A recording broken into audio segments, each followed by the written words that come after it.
បាទសួស្តីអ្នកទាំងអស់គ្នាបាទថ្ងៃនេះខ្ញុំមកចែករំលែកបទពិសោធន៍ចំណេះដឹងរបៀបបើកបរនៅលើផ្លូវលឿនលឿនថាតើយើងបើកយ៉ាងម៉េចទៅវាជាការបើកបរដោយមានសុជីវធម៌ហើយនឹងសុវត្ថិភាពបាទឥឡូវនេះវេលាម៉ោង 9:55 នាទីព្រឹកថ្ងៃទី3ខែមិថុនាខែ6បាទឥឡូវយើងកំពុងតែបើកក្នុងលឿន118 km/h ដោយប្រើ cruise control ឬក៏ការកំណត់លឿនបាទការកំណត់លឿនដោយចាក់សោឲ្យវាបាទជាប់នៅក្នុងលឿនហ្នឹងបាទ118 km/h ហ្នឹងបាទយើងបើកនៅក្នុងលឿនថេអញ្ចឹងនៅពេលណាដែលឡានខាងមុខគេបើកយឺតអញ្ចឹងយើងឡានយើងនឹងបន្តិចម្ដងទៅគៀកគេអញ្ចឹងហើយក្នុងករណីដែលយើងមើលទៅថាឡានខាងមុខហ្នឹងមិនបង្កើនលឿនទេហើយវាធ្វើឲ្យឡានយើងហ្នឹងកាន់តែគៀកយើងត្រូវឡើងវ៉ាដើម្បីទៅឲ្យផុតរួចហើយចាំយើងទម្លាក់លឿនមកលឿនដដែលវិញឬក៏តាមតែការចង់បើករបស់អ្នកចង់ឲ្យលឿនថែមបន្តិចទៀតក៏មិនបាច់ទម្លាក់មកវិញទេគឺបើកបង្ហូតលឿនបែបហ្នឹងទៅទៀតទៅឧទាហរណ៍ថាយើងបើក118 cruise control ហើយយើងឡើងវ៉ាគេ120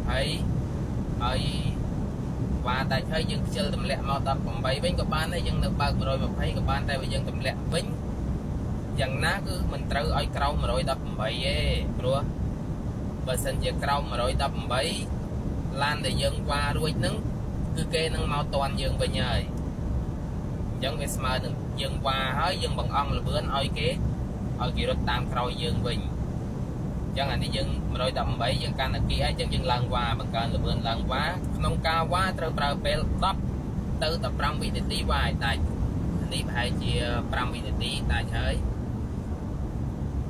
យើងចូលមកវិញហើយយើងបើកក្នុងលឿនរបស់យើងដដែលវិញអញ្ចឹងគឺមានន័យថាឡានខាងក្រោយគេតាមយើងអត់ទាន់ទេព្រោះអីបានថាយើងប្រកាសថាគេតាមអត់ទាន់ព្រោះមុននឹងយើងបើកលឿនថេ118អញ្ចឹងបើសិនជាគេបើក116 115អញ្ចឹងគឺគេតាមយើងអត់ទាន់ទេអញ្ចឹងយើងកាន់តែគីឲ្យយើងឡើងវ៉ាទៀតជន់វ៉ាឲ្យដាច់បាទជន់វ៉ាឲ្យដាច់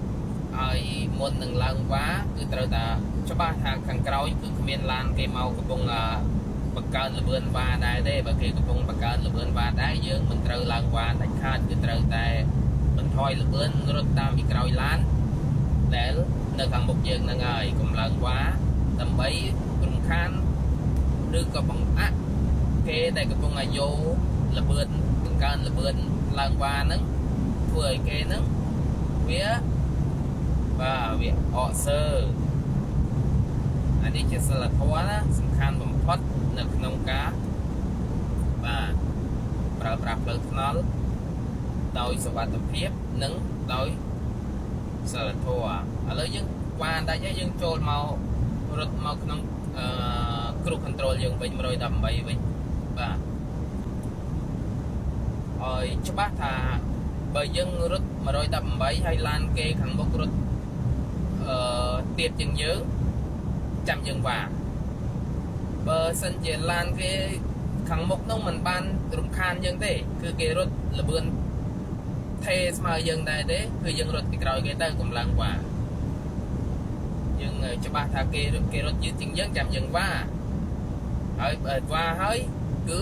មិនត្រូវតម្លាក់លឿនឲ្យទៀតជាងអាលឿនមុននឹងយើងវ៉ាដូចឧបមាថាយើងកំពុងរត់118ហើយស្រាប់តែយើងវ៉ាគេរួចយើងតម្លាក់មក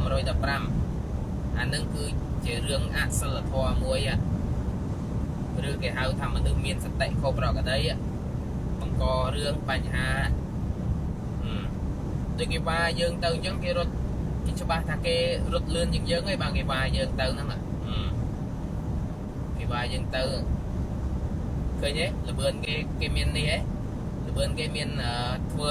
ឲ្យរំខានយើងទេអត់មានទេគឺគេរត់លឿនជាងយើង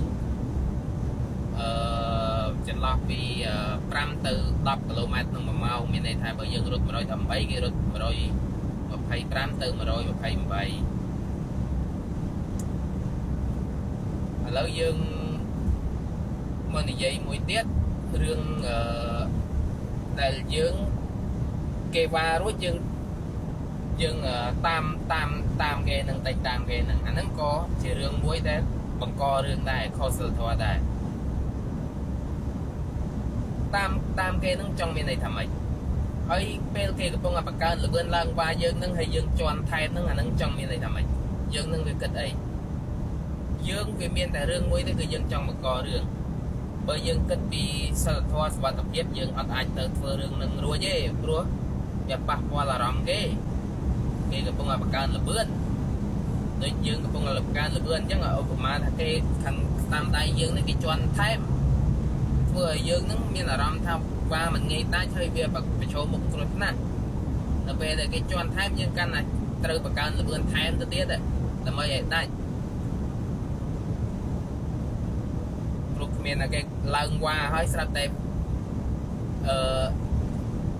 ជន់ហ្វ្រាំងរួចហើយឈប់វ៉ាទេវាមិនអាចទៅរួចទេវាភាគរយតិចដែលអញ្ចឹងដែលគេគិតថាអូវាអត់មានសុវត្ថិភាពអញ្ចឹងត្រូវតែជន់ហ្គាបន្ថយជន់ហ្វ្រាំងអបហ្វ្រាំងបន្ថយហ្គាហើយអបហ្វ្រាំងទៅ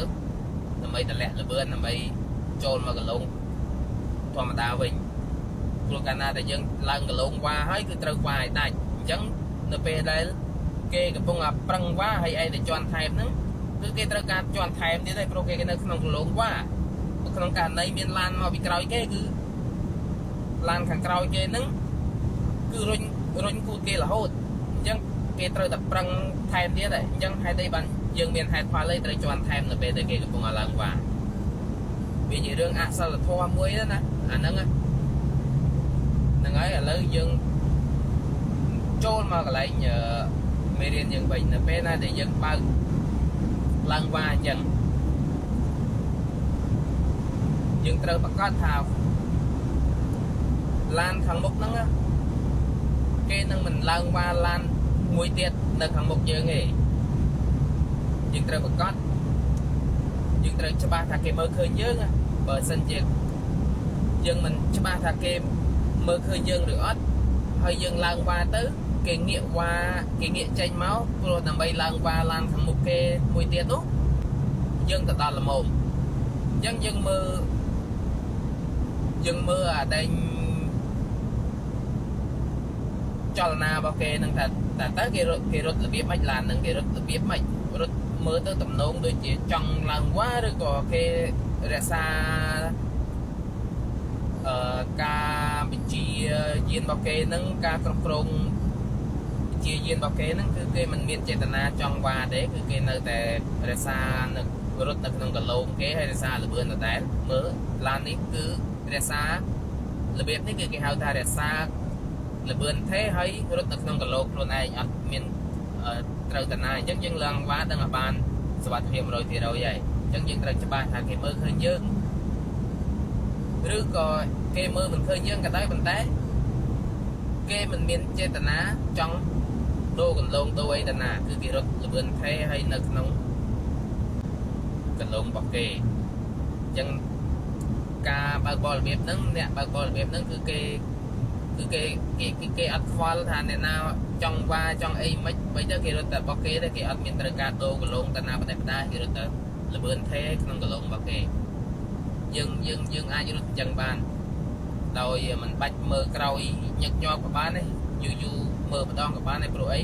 យើងច្បាស់ខ្លួនយើងថាយើងអត់ដូរកន្លងទៅរំខានអ្នកណាទេយើងរត់តែនៅក្នុងកន្លងហ្នឹងក្នុងលឿនទេហើយយើងមិនបានទៅឡើងវ៉ាអ្នកណាទេអាហ្នឹងក្នុងករណីបែបហ្នឹងគឺរត់បែបហ្នឹងបានអូខេ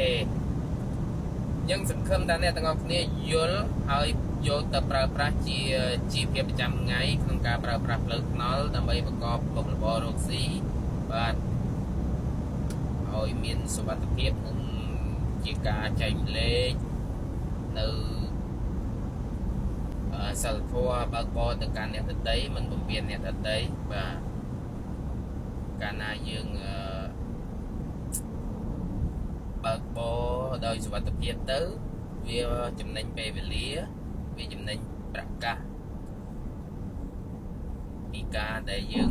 ខូចខាតទ្រព្យរបស់ពីការគ្រោះថ្នាក់របស់ពីការបាទអញ្ចឹងវាធ្វើឲ្យយើងមានសុភមង្គល ល្អបវររុងរឿងអរគុណ